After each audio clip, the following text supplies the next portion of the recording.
Conservative forces के लिए F is equal to minus d u by d x, ये याद रखना है। यहाँ पे x की जगह कुछ दूसरा सिंबल भी आ सकता है, जस्ट ये वो है, और बस इतना याद रखना है। और नेक्स्ट चीज़ मैंने इसका इम्प्लीकेशन ये बताया था कि work done by conservative force equal to negative of change in potential energy, ये याद रखना है। ठीक है, इसके बाद अपन एक नए टॉपिक पे बढ़ते हैं।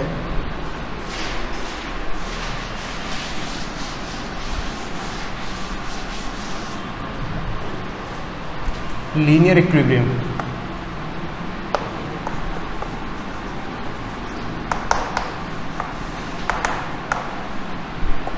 हमने एनएलएम पढ़ते टाइम देखा था कि कोई इक्विलिब्रियम में होता है तो उसका क्या मतलब होता है,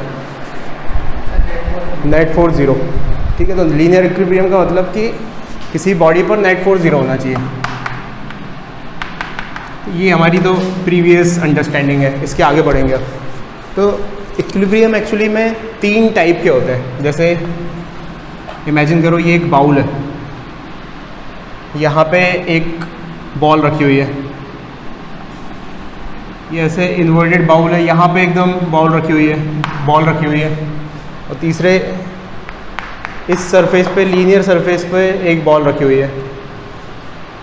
तो ये इक्विलिब्रियम पर है ना, एकदम फिट करके रखा है हमने, और हवा नहीं चल, कुछ भी नहीं है, तो ये यहीं रहेगी। सिमिलरली अगर एग्जैक्टली टॉप पॉइंट पे है, ना तो हल्का इधर ना हल्का उधर, तो ये भी नेट फोर्स इस पर भी ज़ीरो है। और ये ऐसे ज़मीन पे रखी हुई है लीनियर रोड पे, तब भी ज़ीरो है। लेकिन कुछ अंतर है। क्या अंतर है इसमें और इसमें? तुम्हें कुछ अंतर महसूस हो रहा होगा।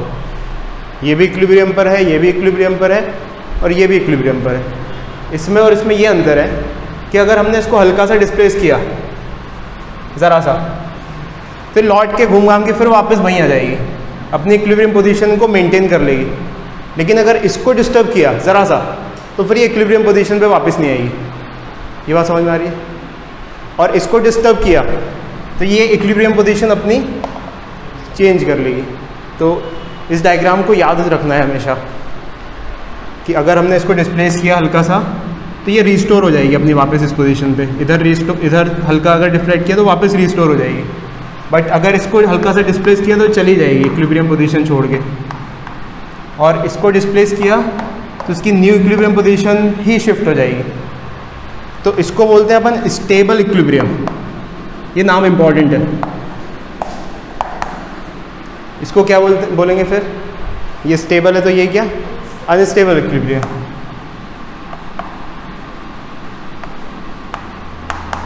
और ये न्यूट्रल इक्विलिब्रियम।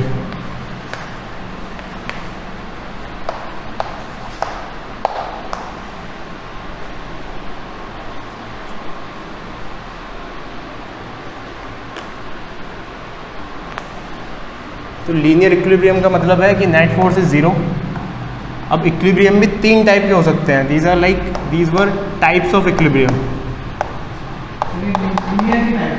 क्या? ये लीनियर इक्विलिब्रियम के टाइप्स हैं। इक्विलिब्रियम अभी अपन ने लीनियर इसलिए पढ़ा है क्योंकि एक बाद में आएगा हमारे सामने एक रोटेशनल इक्विलिब्रियम।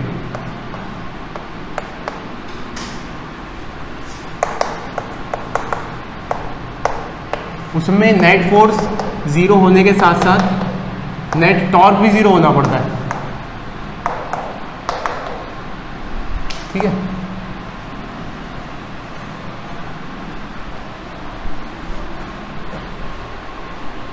और जस्ट इक्विलिब्रियम बोला इसका मतलब कि दोनों ही एंटिटी में इक्विलिब्रियम होना चाहिए, लीनियर भी और रोटेशनल भी। तो ये समझ में आ गया स्टेबल, अनस्टेबल और न्यूट्रल इक्विलिब्रियम, है ना।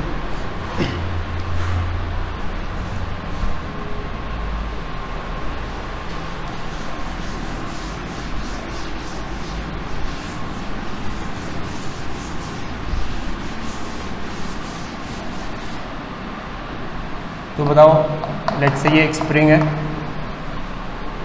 और ये एक ब्लॉक अटैच्ड है और रेस्ट पे रखा हुआ है। तो क्लियरली इस पे नेट फोर्स ज़ीरो है। तो ये स्टेबल इक्विलिब्रियम है या अनस्टेबल इक्विलिब्रियम है?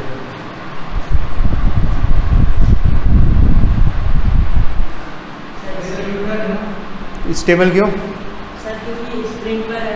हाँ तो अगर इधर साइड इसको पुश करेंगे परफेक्ट। तो वो फिर से नहीं। देखो इस तरफ अगर इसको पुश करेंगे इसकी पोजीशन से तो वापस आएगा, इधर खींचेंगे तो ही वापस आएगा, मतलब वो रिस्टोर करना चाहता है अपनी इक्विलिब्रियम पोजीशन को। तो उसमें ये इसमें भी यही सीखा हमने, यहाँ पे इसको डिस्टर्ब करेंगे तो वापस आना चाहेगा, यहाँ इसको डिस्टर्ब करेंगे तो ये कभी वापस नहीं आएगा। तो सोल क्या है स्टेबल इक्विलिब्रियम और अनस्टेबल इक्विलिब्रियम का? कि रिस्टोर करता है अपनी पोजीशन। तो इसको लिख लो, ये तुम्हारा जो वो बने होंगे स्टेबल अनस्टेबल और न्यूट्रल में, उसमें नेक्स्ट पॉइंट लिखो स्टेबल वाले में कि it acquires the original equilibrium position upon disturbance,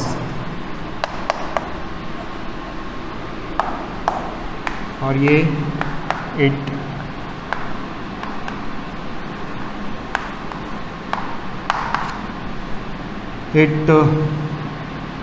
moves away from its equilibrium position upon disturbance.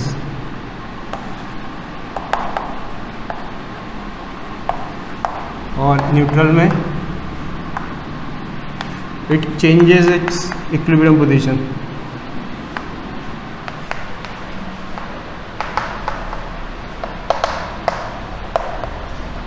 upon disturbance.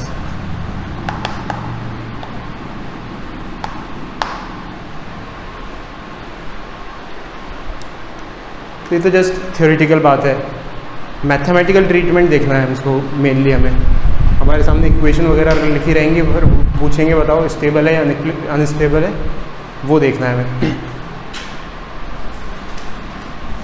तो किस तरीके से हम इसको मैथमेटिकल रूप में लेके आते हैं वो समझने की कोशिश करते हैं। कि देखो अगर मैंने तुम्हें केवल इतना लिख के दे दिया नेट फोर्स इज 0, तो बस तुम ये बता पाओगे यहाँ से कि स्टेबल है अनस्टेबल है या न्यूट्रल है, ये नहीं बता पाओगे। बस ये बता पाओगे कि इक्विलिब्रियम में है, बट इन तीनों में से कौन सा है ये नहीं बता पाएंगे हम। तो इसका आंसर मैथमेटिकली हमें कैसे मिलता है? वो हमें पोटेंशियल एनर्जी के थ्रू मिलता है।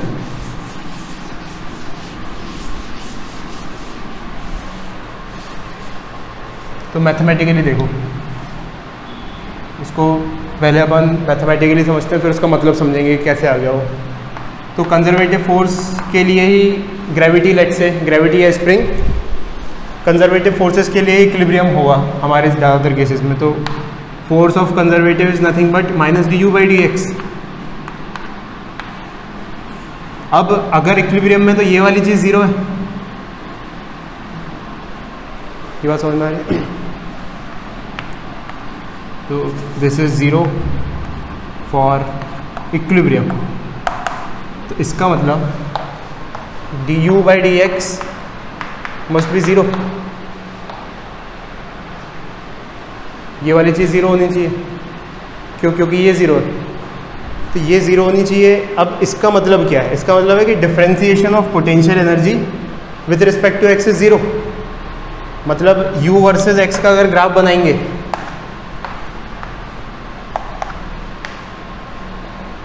कुछ भी ग्राफ बनाएंगे, तो du/dx 0, इसका मतलब क्या? स्लोप 0 होना चाहिए। तो अगर u वर्सेस x ग्राफ बना हुआ है तो मतलब यहाँ पे पोटेंशियल एनर्जी 0 है। पोटेंशियल एनर्जी 0 नहीं है, पोटेंशियल एनर्जी का स्लोप 0 है। यहाँ पर स्लोप 0 है, यहाँ पर स्लोप 0 है, यहाँ 0 है, यहाँ 0 है। ये बात समझ में आ रही? मतलब पोटेंशियल एनर्जी वर्सेस x का जहाँ पर स्लोप 0 है, वो वाले पॉइंट्स। अब ये वाले पॉइंट्स को हमने कैसे डिस्क्राइब किया था? या तो मैक्सिमा आता है या तो मिनिमा आता है। याद करो, बोलते थे ना कि हमें y कोई फंक्शन दिया हुआ है, तो अगर इसको मैक्सिमा या मिनिमा निकालना है तो dy/dx 0 कर देना है, मैक्सिमा मिनिमा। तो मैक्सिमा मिनिमा वाले पॉइंट्स हो सकते हैं ना, वो वाला पॉइंट भी हो सकता है कि अपना न्यूट्रल इक्विलिब्रियम आ जाए। Neutral equilibrium point of inflection, ऐसा पॉइंट आ जाए जहाँ पे स्लोप 0 है बट ना तो वो मैक्सिमम है ना मिनिमम है। तो मैक्सिमा मिनिमा वाले पॉइंट्स जहाँ पर आएंगे वहाँ पर इक्विलिब्रियम होगा। तो मैक्सिमा और मिनिमा या पॉइंट ऑफ इन्फ्लेक्शन किस तरीके से हम डिटरमाइन करते थे? माइनस का मतलब, अरे गधे, ये माइनस मल्टीप्लाई होगा यहाँ पे ज़ीरो में, तो क्या होगा ये? ज़ीरो। ऐसी चीज़ों मत लो जो काम की नहीं है, इधर ध्यान दो क्या कर रहे हैं अपन। तो मैक्सिमम मिनिमा इन्फ्लेक्शन को कैसे निकालते थे, याद करो, ये सीखा है हमने। क्या चीज़ लेस देन 1? Double differentiation. तो ये सिंगल डिफरेंशिएशन 0 आया, और ये मैक्सिमा मिनिमा ये वाली चीज़ है डबल डिफरेंशिएशन से बताते थे हम। तो इसका मतलब मैक्सिमम मिनिमा और point of inflection double differentiation से बताते थे। अभी वो रिकॉल कर लेते हैं क्या क्या होता था। अभी बस ये पिक्चर तुम्हें समझ में आ रही है कि अगर ये चीज़ 0 है तो इसका स्लोप 0 होगा, u वर्सेस x का, और स्लोप 0 होगा तो मैक्सिमम मिनिमा इन्फ्लेक्शन से देखना पड़ेगा। ठीक है, तो सबसे पहले तो रटना पड़ेगा हमें मैक्सिमा का क्या मतलब होता है। मतलब रटना नहीं, पहले समझना पड़ेगा। मैक्सिमम मतलब मैक्सिमा की पोटेंशियल एनर्जी आ रही है। तो देखो ये वाला केस कौन सा था? स्टेबल इक्विलिब्रियम वाला।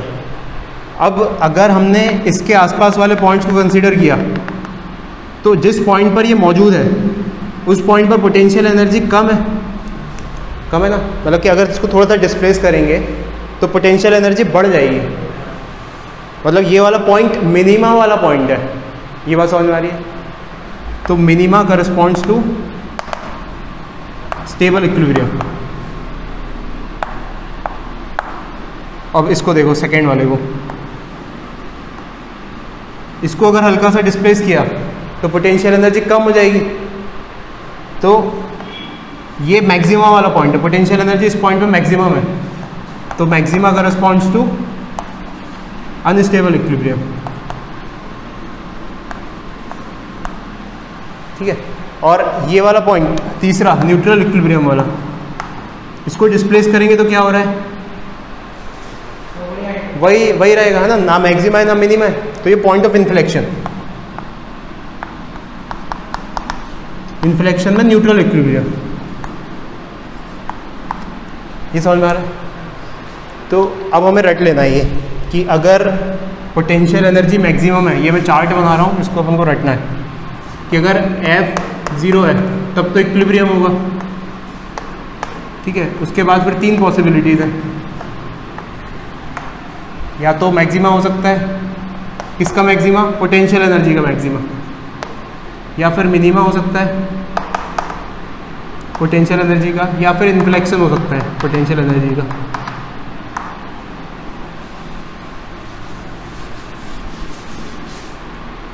तो मैक्सिमा मतलब अनस्टेबल इक्विलिब्रियम,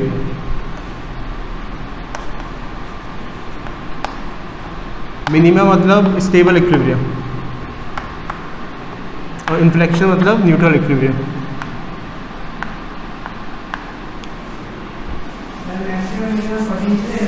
हाँ, पोटेंशियल एनर्जी का मैक्सिमम मिनिमा की बात हो रही है। मैथमेटिकली क्या चीज़ 0 होनी चाहिए? मैथमेटिकली इस चीज़ का मतलब है कि du/dx इज इक्वल टू 0। मतलब इस चीज़ का मतलब है du/dx इज इक्वल टू 0। अब डिफरेंशिएशन क्या होता था? u वर्सेस x का अगर हम ग्राफ बना के डिफरेंशिएट कर रहे हैं मतलब उसके मैक्सिमा मिनिमा देख रहे हैं, इसका u का मैक्सिमा मिनिमा देख रहे हैं। f का तो मैक्सिमा मिनिमा नहीं देख रहे, f तो 0 ही है। f तो 0 होने ही पड़े। अगर f 0 नहीं हुआ तो फिर तो इक्विलिब्रियम का कोई चांस ही नहीं है। वो 0 होगा तभी फिर उसके बाद की कहानी है ये। ठीक है, तो अनस्टेबल इक्विलिब्रियम में क्या मैक्सिमा आ रहा है, तो ये रिवाइज कर लेते हैं थोड़ा। मैक्सिमा, मिनिमा और पॉइंट ऑफ इन्फ्लेक्शन क्या क्या होते थे।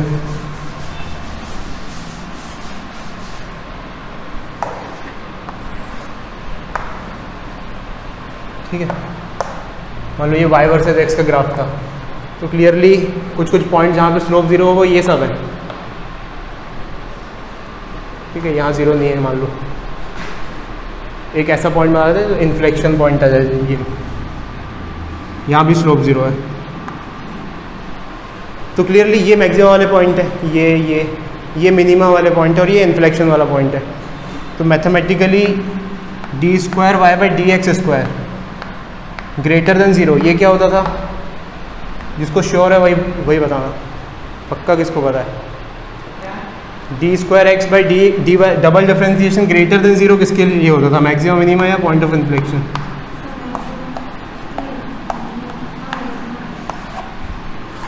और तीसरा d u by d x is equals to zero. तो ये क्या सुरभि किसके लिए होता था? मिनिमा के लिए। तो देखो जल्दी ये याद रखने पड़ेंगे तुम्हें, अगर ये याद नहीं है तो फिर दिक्कत होगी। पेज पलटाओ, देखो कहीं लिखा होगा।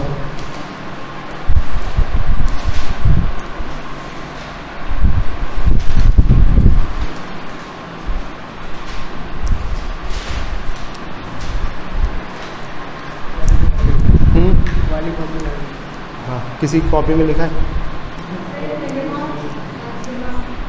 ये मिनिमा, ये मैक्सिमा। देखो ये याद रखने का एक और अत्यंत तरीका है, अगर कभी भूल जाओ तो। वैसे तो भूलना नहीं है क्योंकि इतना दिमाग लगाओगे तो क्वेश्चन के लिए टाइम ही ख़त्म हो जाएगा। तो इसको ऐसे याद रख सकते हो। ये क्या है? स्लोप का भी स्लोप, स्लोप का भी स्लोप है ये। तो जैसे यहाँ पे क्या हो रहा है, यहाँ पे स्लोप का स्लोप बढ़ रहा है घट रहा है इसके आसपास। देखो बहुत ज़्यादा था पहले, फिर कम हुआ, फिर कम हुआ, फिर कम होते थे ज़ीरो हो गया। मतलब कोई बहुत ज़्यादा वैल्यू थी, कुछ मान लो 1000 से पहुँच के ज़ीरो हो गया ये अचानक से। तो स्लोप का स्लोप क्या हो रहा है? स्लोप का स्लोप घट रहा है, घटते जा रहा है।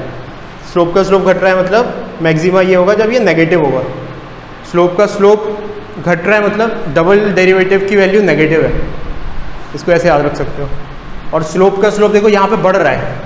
यहाँ पे देखो स्लोप पहले -1000 था कुछ, और फिर पहुँचते पहुँचते यहाँ ज़ीरो हो रहा है। तो स्लोप घटते घटते बढ़ रहा है, पहले बढ़ रहा है। इस वैल्यू घट रही है y की, लेकिन स्लोप बढ़ रहा है। तो इसलिए डबल डेरिवेटिव पॉजिटिव मतलब मिनिमम। और यहाँ पे इसके आसपास कुछ भी नहीं, तो D u by d x zero inflection के लिए। तो ये हमेशा याद रखना हमें। अनस्टेबल इक्विलिब्रियम मैक्सिमा, मैक्सिमा यानी कि D square you by d x square should be negative unstable equilibrium के लिए। D square you by d x square positive, और इसके लिए ज़ीरो।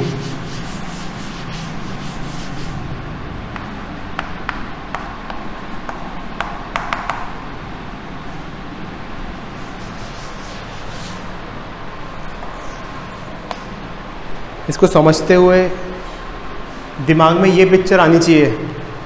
अनस्टेबल का मतलब ये पिक्चर, स्टेबल का मतलब ये पिक्चर, और न्यूट्रल का मतलब ये पिक्चर।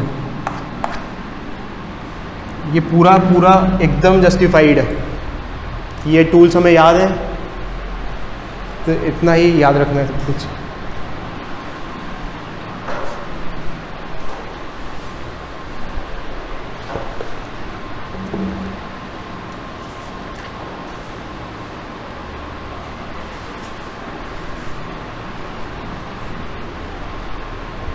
तो एक क्वेश्चन लिखो, एक क्वेश्चन सॉल्व करते हैं।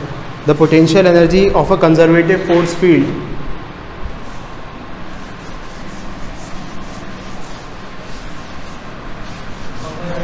The potential energy of a conservative force field is given by u is equals to a x square minus b x. u is equals to a x square minus b x, where a and b are positive constants, where a and b are positive constants, positive constant. तो find the equilibrium position, find the equilibrium position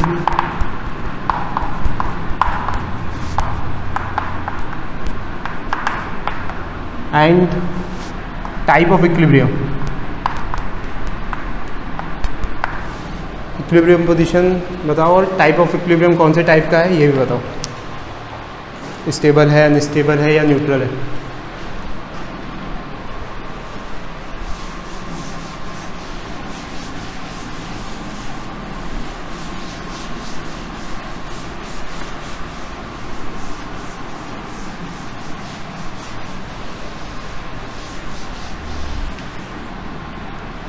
तो देखो क्या बताना है हमें, equilibrium position बतानी है। u का फंक्शन दिया हुआ है, तो हम जानते हैं इक्विलिब्रियम कब होता है, जब f 0 होता है।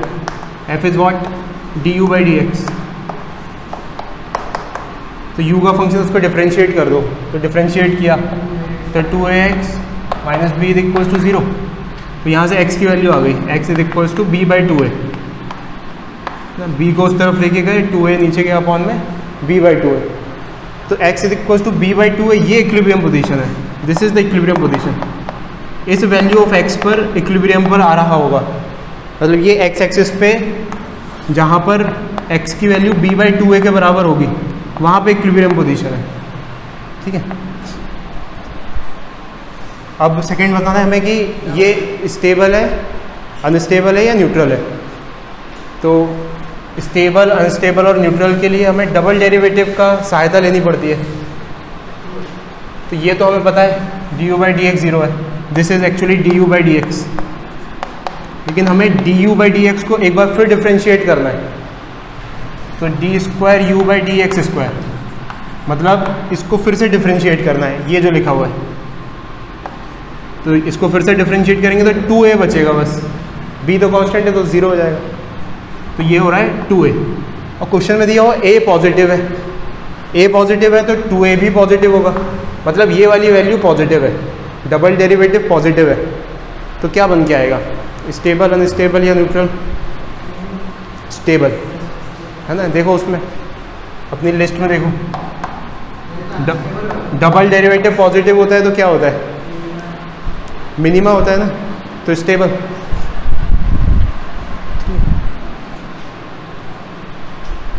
मिनिमा बनेगा, u विल बी मिनिमा।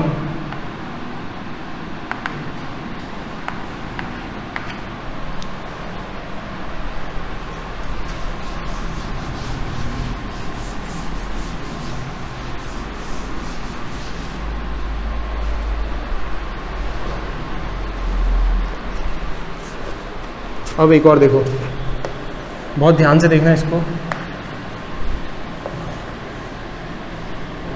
ये ग्राफ दिया हुआ है u versus x,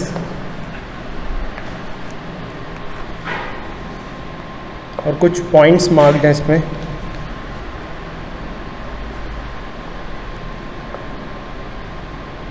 point A, point B,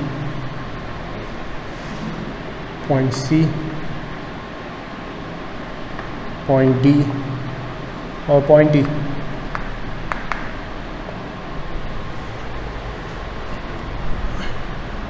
तो हमें बताना है पहला question, find direction of force.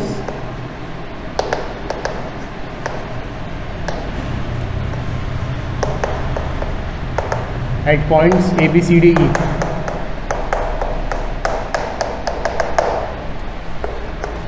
और second, find positions of stable, positions of stable, unstable. Point E यहाँ नहीं है, पॉइंट E यहाँ पर है, ये वाला point. Stable, unstable and neutral equilibrium.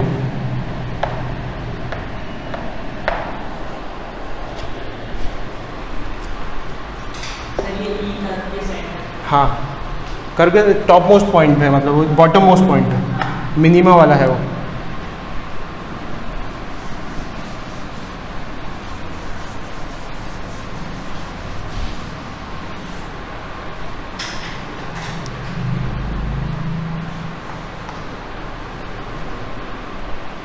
तो सबसे पहले देखते हैं डायरेक्शन ऑफ फोर्स।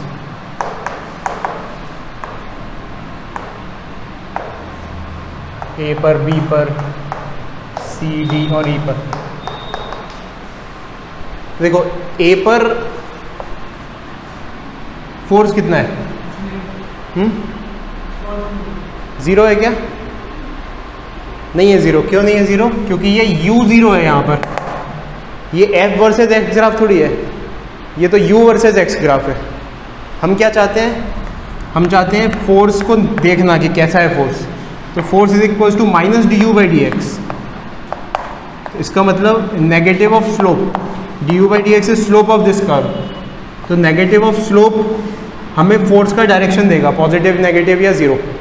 तो A पर स्लोप कैसा है? पॉजिटिव। देखो A पर स्लोप पॉजिटिव है, तो फोर्स की वैल्यू क्या आएगी? नेगेटिव। तो ए पर नेगेटिव फोर्स है। ये बात समझ में आई? क्यों? क्योंकि ये एफ वर्सेज एक्स नहीं, यू वर्सेज एक्स ग्राफ है and F is negative of slope of you versus x graph. जैसे सारे पॉइंट्स के लिखो, फोर्स पॉजिटिव होगा या नेगेटिव।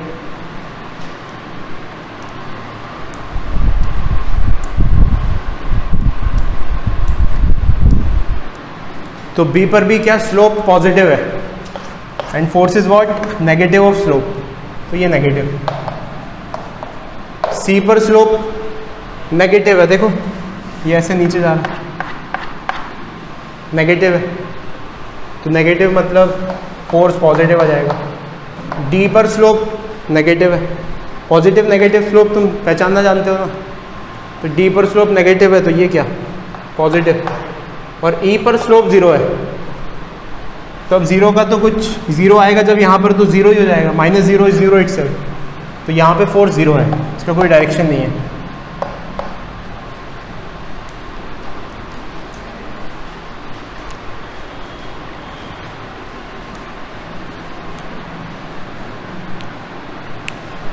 और सेकंड क्वेश्चन में पूछा है कि इक्विलिब्रियम वाले पॉइंट कौन से होंगे,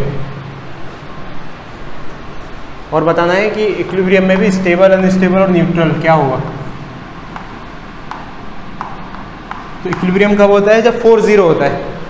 तो इनमें से फोर्स कब ज़ीरो है? केवल ई पर, तो E is the position of equilibrium. अब स्टेबल है, अनस्टेबल है या न्यूट्रल है, तो पोटेंशियल एनर्जी मिनिमा पहुंच रही है वहाँ पे। मिनिमम मतलब सबसे कम, आसपास सबसे कम पोटेंशियल एनर्जी कौन से केस में होती थी? कटोरे में, ये वाले को, स्टेबल इक्विलिब्रियम, तो ये स्टेबल हो गया।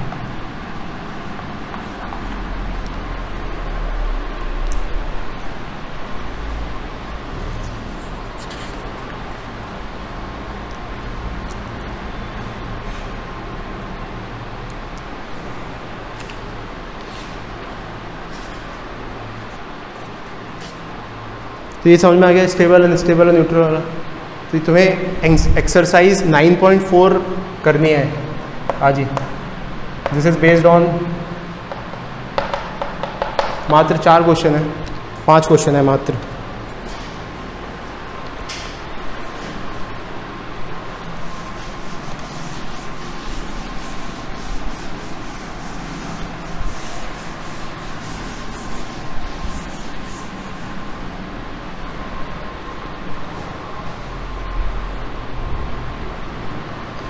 ठीक है, नेक्स्ट टॉपिक पे अपन आगे बढ़ते हैं। दैट इज़, ये तो ऑलरेडी हम वैसे पढ़ चुके हैं, पावर ऑफ अ फोर्स।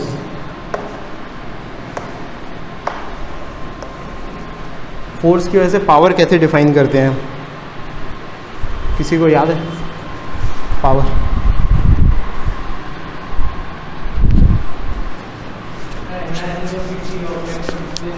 तो पावर की डेफिनेशन ऐसी होती थी, ये मैं ऑलरेडी तुम्हें बता चुका हूँ वैसे। Rate of work done, power is defined as work done per unit time. तो वो जो होता था वो एवरेज पावर होती थी। Average power is nothing but total work done upon total time. लेकिन इंस्टेंटेनियस पावर लिखनी है तो कैसे लिखनी पड़ेगी? dw/dt। अब देखो ये वर्क कैसे डिफाइन होता है mathematically. Work is nothing but F.S, है ना। कायदे से dw हमें इंटीग्रल ऑफ F.ds लिखना चाहिए और डिवाइडेड बाय dt। तो देखो दिस विल बी F, बाहर ले लो अगर, तो ये ds/dt बन जाए। मतलब F बाहर मत लो, बस इसको देखो, ds/dt इज वेलोसिटी, तो इट विल बी F.v। ये इंस्टेंटेनियस पावर होती है, ये याद रखना है हमें, इसको भूल जाना है। ये एवरेज पावर के लिए होता था। इंस्टेंटेनियस पावर मतलब F.v, फोर्स वेक्टर और वेलोसिटी वेक्टर का डॉट प्रोडक्ट लेना है। तो power is equals to F.v। इसका इस्तेमाल करना है हर जगह।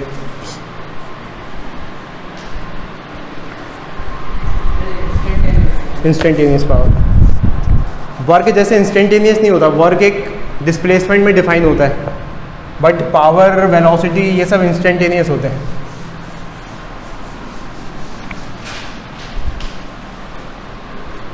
तो एक क्वेश्चन करो, a ball of mass 1 kg, a ball of mass 1 kg is dropped from a tower. A ball of mass 1 kg is dropped from a tower.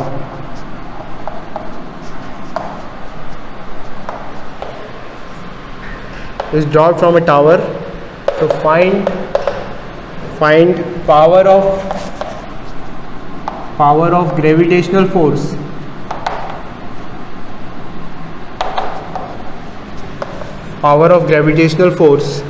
at time t is equals to 2 seconds. Take g is equals to 10 meter per second square.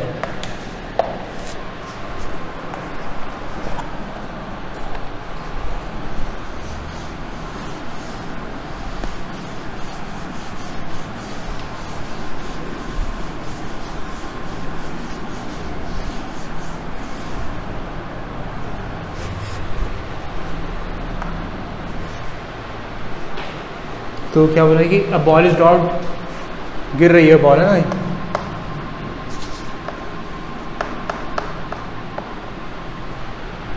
1 kg है, drop from the tower, तो गिरे जा रही है, ये सब नहीं पता कितने कहाँ से गिर रही है। और फिर find power of gravitational force at time t equal to 2 seconds, तो 2 सेकेंड के बाद हमें उसकी पावर लिखनी है। तो पावर क्या होता है? पावर होता है F डॉट वी। F तो इस पॉइंट पे पता है हमें कितना है, mg, और किस तरफ है, नीचे की तरफ। वेलोसिटी किस तरफ होगा, वेलोसिटी भी नीचे की तरफ, तो दोनों के बीच में एंगल कितना है, 0 डिग्री। तो ऐसे लिखते हैं ना, F dot v is nothing but f v cos theta, तो एफ वी कॉस 0 इस केस में, क्योंकि इन दोनों के बीच का एंगल 0 है। तो F की वैल्यू तो mg है, v की वैल्यू मालूम नहीं, cos 0 की वैल्यू 1 होती है, तो बस v फाइंड करना है। तो इसको जस्ट ड्रॉप किया t इक्वल टू 0 पर, फिर 2 सेकेंड में उसकी स्पीड कितनी होगी वो निकाल लेंगे हम। कैसे निकालें? v is equal to u plus at, constant acceleration का केस है, तो we have to find out u is 0, acceleration is minus कितना है, 10 इंटू टी, 2 सेकेंड, तो 20 मीटर पर सेकेंड। तो 20 मीटर पर सेकेंड से नीचे जा रही है ये, तो v की वैल्यू कितनी आ गई, 20। तो m कितना है, m है 1, g है 10, v आ गया 20। सब कुछ ऐसा यूनिट में, तो ऐसा यूनिट में आंसर आ जाएगा 200 वाट।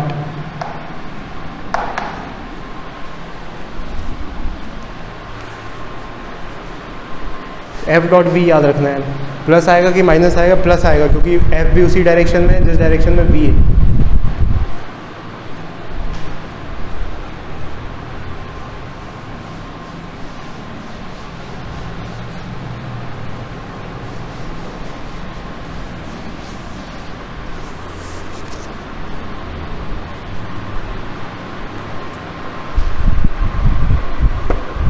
नेक्स्ट क्वेश्चन लिखो, अ particle of mass m। Angle का बोलते हैं, किसी फॉर्मूला में नहीं लेते हैं, डॉट प्रोडक्ट में तो लेते हैं f डॉट बी। हाँ, a dot b equals to ab cos theta, cross product में sin थीटा आता था।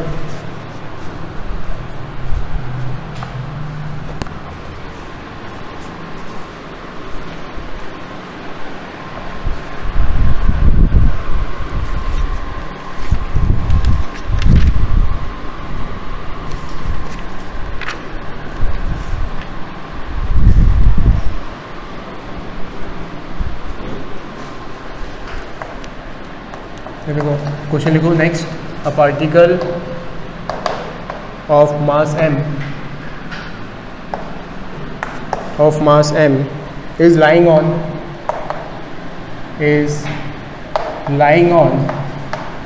smooth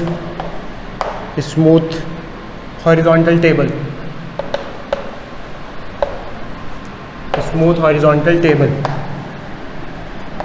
smooth horizontal table. The constant force F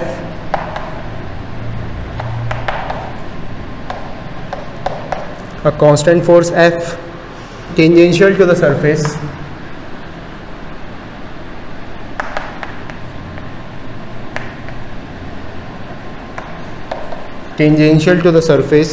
is applied on it.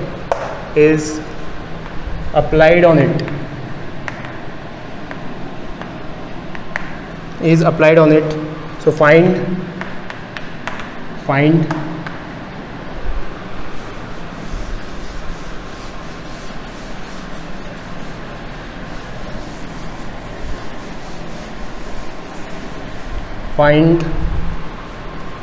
A part, average power over a time interval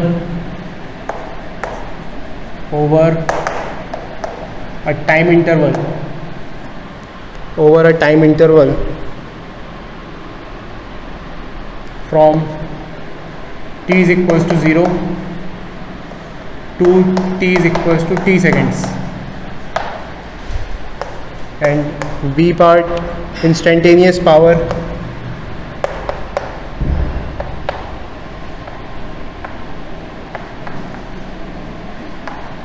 as a function of time.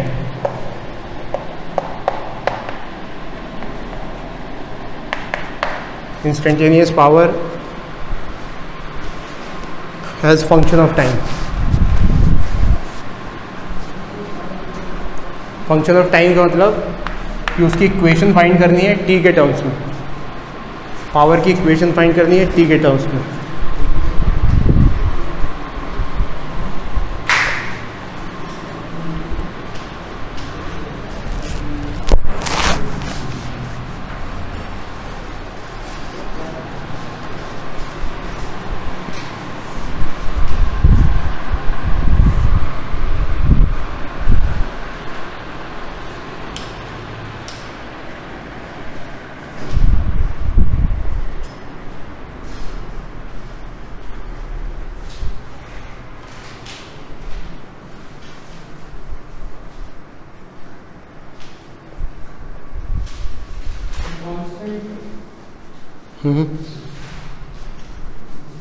Constant क्या?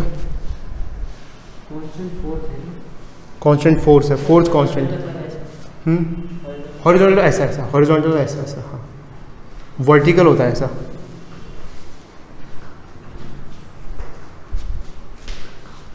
तो situation ऐसे कुछ imagine करो कि एक ऑब्जेक्ट रखा हुआ है यहाँ पे जिस पे कांस्टेंट फोर्स लग रहा है F.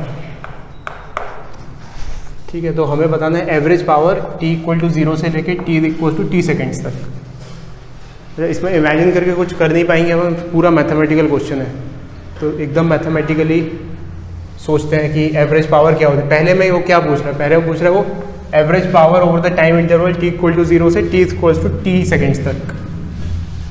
तो सबसे पहले तो एवरेज पावर की वो याद करते हैं डेफिनेशन.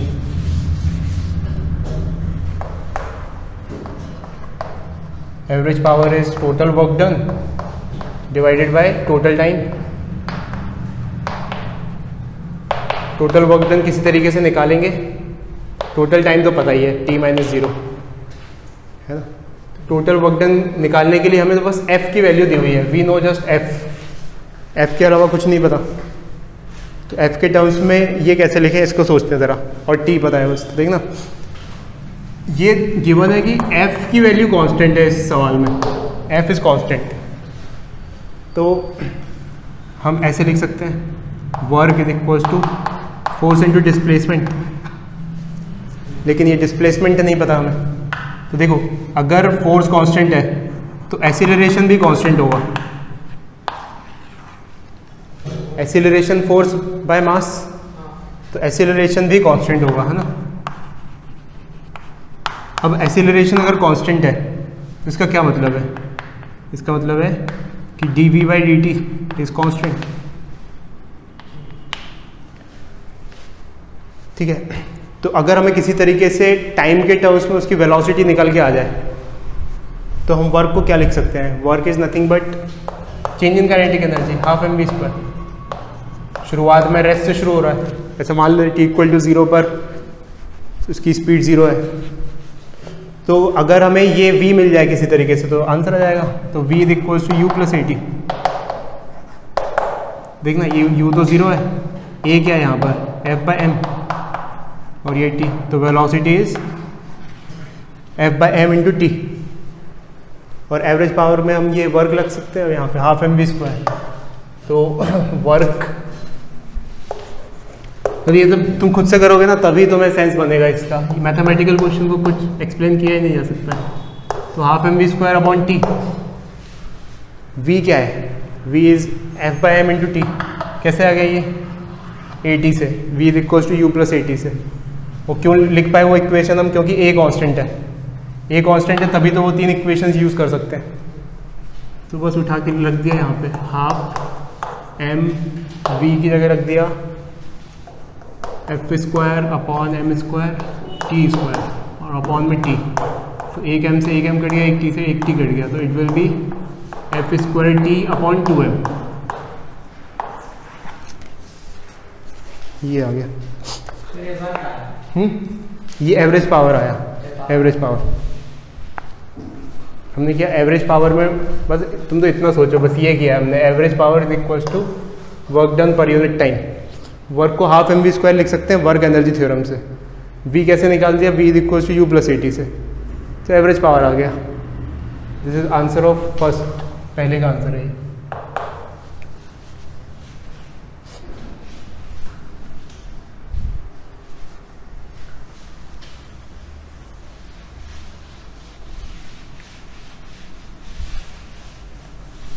ठीक है, तो ये पहला। दूसरे में क्या है, बी वाले में, बी वाले में हमें एवरेज पावर नहीं फाइंड करना है। पहले वाले में तो एवरेज फाइंड करना था, दूसरे वाले में क्या करना है, इंस्टेंटेनियस पावर। तो इंस्टेंटेनियस पावर क्या होता है, f dot v, f dot v. ठीक है, तो हॉरिजॉन्टल प्लेन में तो सीधी लाइन में चलेगा, कांस्टेंट है, तो स्ट्रेट लाइन मोशन है। स्ट्रेट लाइन मोशन यानी कि फोर्स का डायरेक्शन जिस तरफ उसी तरफ v का डायरेक्शन, तो इनके बीच का एंगल कितना, 0। तो it will be f into v into cos 0। Cos 0 1 होता है। टेंजेंशियल, जिस डायरेक्शन में फोर्स उसी डायरेक्शन में डिस्प्लेसमेंट, उसी डायरेक्शन में v, तो कॉस 0 यानी 1 हो जाता है। तो f तो दिया ही हुआ है, v को as a function of time हमने निकाल ही लिया, वो f by m into t. तो ये क्या हो जाएगा, f into f by m into t. So this is nothing but f square by m into t. ये सेकेंड का आंसर हो जाएगा। Instantaneous power will be f square t by M.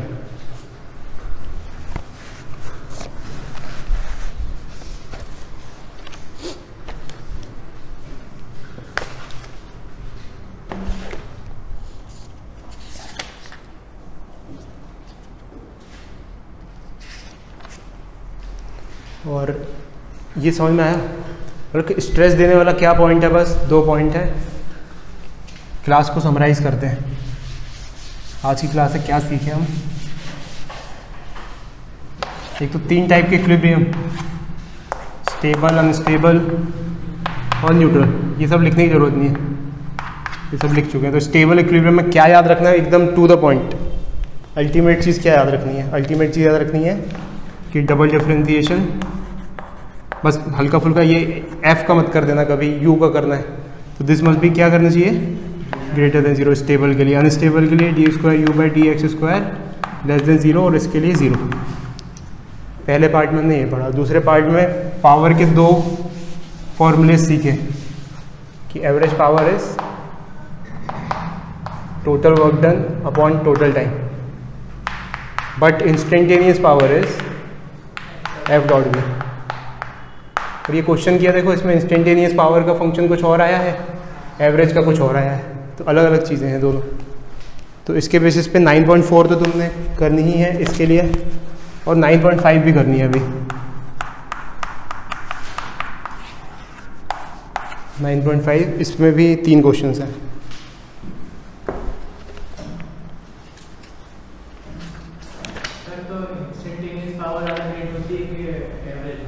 क्या क्या, ऐसा कुछ नहीं है, ऐसा कुछ नहीं है। बड़े बड़े उसका कुछ नहीं, ऐसा उस पॉइंट में ही लगा सकते हैं। देखो इंस्टेंटेनियस पावर, पहले तो मतलब समझो, इंस्टेंटेनियस पावर का मतलब क्या है कि उस पॉइंट पे कितना पावर डिलीवर कर रहा है फोर्स।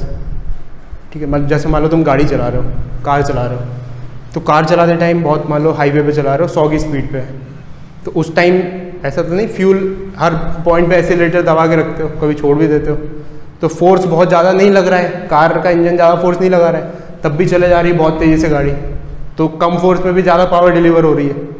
बट मान लो कभी कोई तुम ऐसे गाड़ी चला रहे हो जो चढ़ाई पे, तो इतना दम लग रहा है इंजन का, इतना फोर्स लग रहा है, तब भी वो बहुत धीरे चल रही है, तो बहुत कम फोर्स पे भी ज़्यादा बहुत ज़्यादा फोर्स पे भी कम पावर डिलीवर कर पा रहा है वो। तो बस इसको ऐसे समझो कि इंस्टेंटेनियस पावर का मतलब क्या है, और मैथमेटिकली याद रखो, बस इससे काम चल जाएगा। तो ये एक्सरसाइज ज़रूर सॉल्व करो अभी 9.4 9.5 वाली। नेक्स्ट क्लास में फिर law of conservation of mechanical energy पढ़ेंगे।